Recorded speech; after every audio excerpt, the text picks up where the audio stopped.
Watch this video if you have complaints with your life.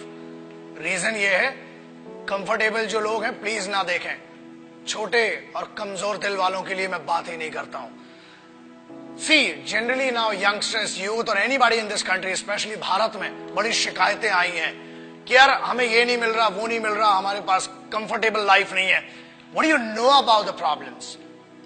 The guys, those who face the highest trouble and the biggest problems of this country, the least paid by the government, but has the biggest pride to be called the soldiers of this country and soldiers of Indian Armed Forces. मैं उन सिपाहियों की बात कर रहा हूं. Example, जब ये वीडियो देख रहे हो ना, तब हजारों लोग वहां सियाचिन ग्लेशियर में, शायद आधों को तो नक्शा भी नहीं पता होगा, सैन फ्रांसिस्को ऐसा बता देते हैं मैप पे आजकल बच्चे. You can not live without the chatting और व्हाट्सएप और फेसबुक मैसेजिंग और texting for half an hour, 1 hour. मैं उन सिपाहियों की बात कर रहा हूं जो ग्लेशियर में रहते हैं. 8G, 10G, 4G, 8G सब इधर चलता है दोस्त. वहां कोई जी नहीं होता है. वहां पर सिर्फ गालियां सुनाई देती हैं उस साइड से, और यहां से खड़े होकर भारत माता के लिए खड़े हुए. Remember one thing, they are not there, they are not fighting for this country only because they hate the enemy. वो इस देश में रहने वाले लोगों से बहुत मोहब्बत करते हैं, इसलिए वो वहां पर है. They are not there for the payment which is given to them. They are not there for the privileges which are not given to them. Privileges are given to you, the facilities are given to you. फिर भी इतनी complains. अरे पानी गिर गया, हम college नहीं जा पाएंगे, ये हो गया. बहुत कंप्लेन्स है माँ बाप से इन बच्चों को. Remember that. दोस्त, कंप्लेन करने के लिए बहुत लोग हैं, लेकिन वो कंप्लेन नहीं करते हैं. क्यों नहीं करते हैं?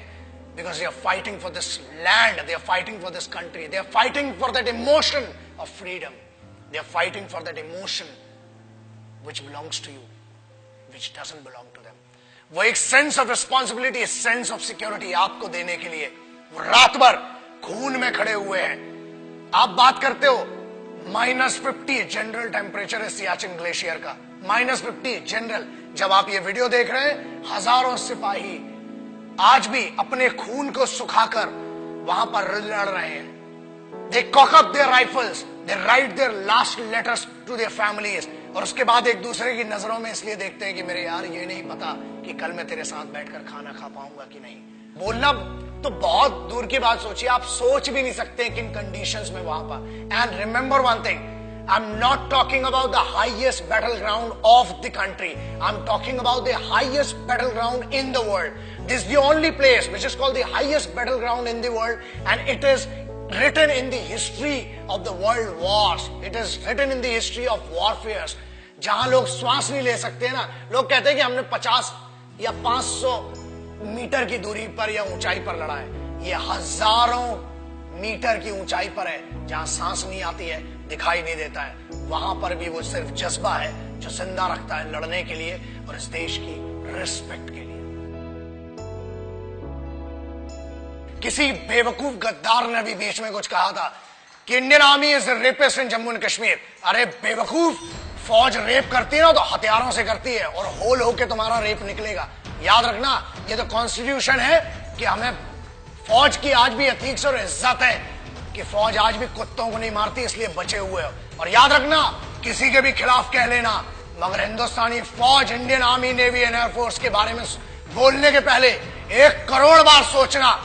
क्योंकि याद रखना, अगर फौज रेप पे आ गई ना तो तुम्हारी रूह का रेप होगा. Indian Army does not rape. Army, Navy, Air Force, they protect your women, they protect your sisters, because they consider every woman and every young woman as their sisters and mothers. That's why you are protected. बोलना बहुत सरल है और बहुत दम है, बहुत खुजली है, बहुत गर्मी हो रही है ना. आ जरा बॉर्डर पे 2 दिन की ड्यूटी करके दिखा, चूतड़ में से पूरी गर्मी बाहर आ जाएगी.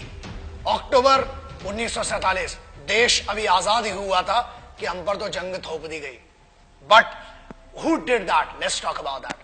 I'm talking about first unit of Sikhs, the first battalion of Sikh, one of the most elite, one of the most respected and decorated regiment of the Indian Army, called the Sikh regiment. And this is a wonderful story. The guys whom I'm talking about, the finest warriors, the finest Khalsa warriors, वो खालसे थे जिन्हें airlift किया गया था 1947 में, जब लश्कर troops ने attack किया था हमारे ऊपर, and they were the guys which were leaded by a Muslim commanding officer. That makes me feel that pride of being an Indian. एक ऐसी सिखों की पूरी पलटन जिसे एक मुस्लिम कमांडिंग ऑफिसर ने लीड किया, and this has gone in the history of wars. दुनिया में कभी भी इतना खतरनाक ऑपरेशन नहीं हुआ, और उस सिख रेजिमेंट ने they protected the guys. And whom did they protect? The bigger question is that. याद रखिए, फौज कभी ये नहीं पूछती, और ना ही उनने 1947 अक्टूबर में पूछा कि हम हिंदुओं को बचा रहे हैं कि मुसलमानों को, कि सिखों को, कि ईसाइयों को. हम हर उस इंसान को बचा रहे हैं जो भारत में पैदा हुआ है, जो एक हिंदुस्तानी है, जो एक भारतीय है. I am talking about the organisation which in none of the cases can be called corrupt or can be called manipulated organization. The most pious and the most respectful organization of this country, the institution of this country, is called the Indian Armed Forces. So that's why I always say respect our forces, because they are the actual protectors and actual sons of this country. Jai Hind, Vande Mataram.